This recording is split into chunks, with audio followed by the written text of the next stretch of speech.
battle for the Constructors' Championship is on in Lusail in Qatar. What we're seeing is one of the best things is happening in Formula One in the last 3 years. Unhealthy battle, which at sometimes was not so healthy for Drivers' Championship before Max Verstappen clinched it last week in Vegas. Now we have the last sprint race of the season, in which there are more points. A driver could win 33 points at most. That's 8 points in the sprint and 25 points in the race. This track has not been a favorable track for Ferrari, but today they've shown that they can shine. Ferrari has been pretty decent this year. If we look at their races, they've looked like they know what they are doing and they are trying to improve towards next year. Though McLaren too had been pretty busy, they've not been easy. Though they need to understand how to win championships, they have a lot to learn. But it's looking like a Ferrari-McLaren game. It's not a done deal yet, but it's going to be a battle to the end. Alpine really pulling it since Interlagos. They've been doing well. They've been up on their nose. Pierre Gasly had been pushing himself. He's doing a very good job for that team. Last week, he had his engine kaput during the race, which I believe it was a mechanical problem. Probably he over pushed the engine. But this week, we've not heard any news of him changing his engine or whatever, but we would know by sprint qualifying or tomorrow morning. We should know if he had his engine swapped, or if what happened does not require changing engine, because what I think happened was it was in the slipstream, also in the DRS of Yuki Tsunoda, and he might get overconfident on the throttle and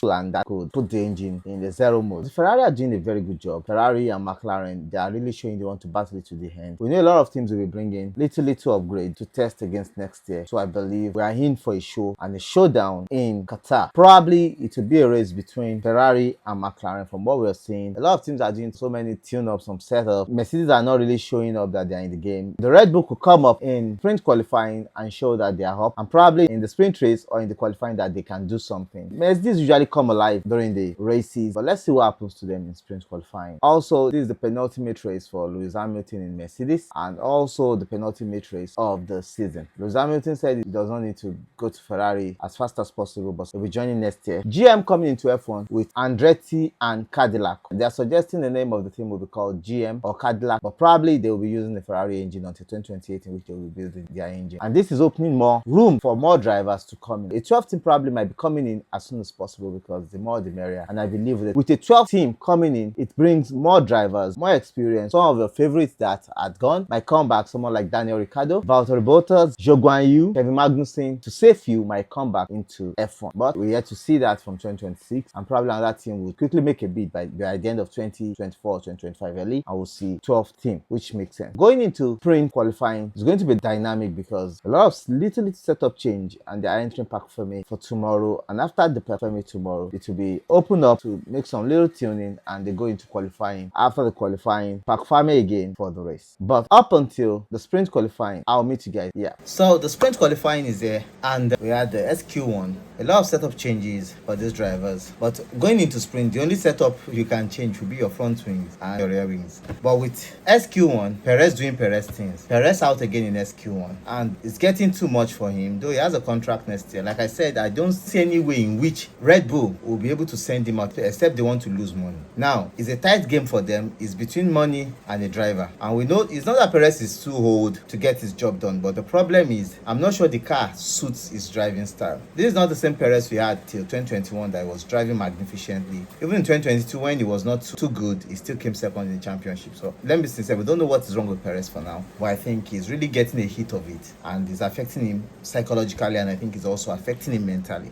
But in SQ1, Perez was out by 13,000 seconds, and that is huge for him in his battle to stay in Red Bull. Perez was out in SQ1. We had Tsunoda out, and Tsunoda was complaining because he felt that they went out too early, which affected him. Ocon was out, Zhou Guanyu was out, and Colapinto was out. Norris topped the SQ1. Norris was topping all the session because he was just in today. But with the same Norris that was in today be in tomorrow during the sprint race. That's one of the problems I have with Norris. He's not consistent. He needs to bring up his A game if he wants to be a champion, if he wants to challenge the legends. And when I say the legends, we have just 3 legends on the grid now, according to what they've won and how they've won. Lewis Hamilton, Max Verstappen, and Alonso. Those are the 3 legends we have on the grid. If he wants to join that rank, if he wants to be in that level, he needs to buckle up and be a man and stop messing up on race day. He needs to be very focused in his drive. Max Verstappen had that issue at a point in time, but he always recovered. But now he's even better off it. I have not seen that issue do with him again. So he needs to buckle up. SQ2, we have Oscar Piastri's time deleted, but he came back again to set a good purposeful time. And we had Alonso, Albon, Bottas, Stroll, and Magnussen out in SQ2. But going into SQ3, we knew it was going to be very, very relative because all through the qualifying we had Norris doing some good jobs, and also we have a lot of similar times in the sprint qualifying that I expect us to have more of it. But we were there again, and the Mercedes did a very pretty decent job. Lewis Hamilton did Lewis Hamilton again.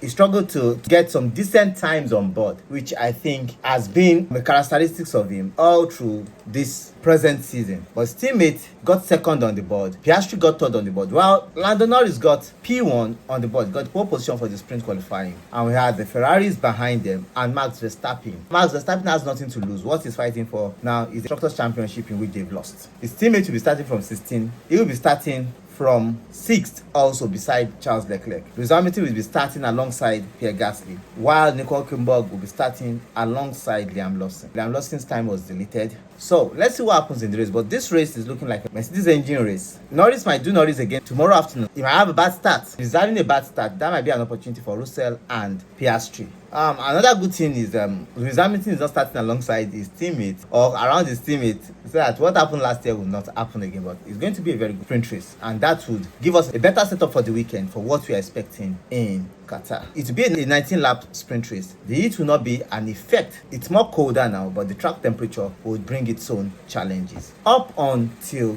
the main race. I love you guys. Bye.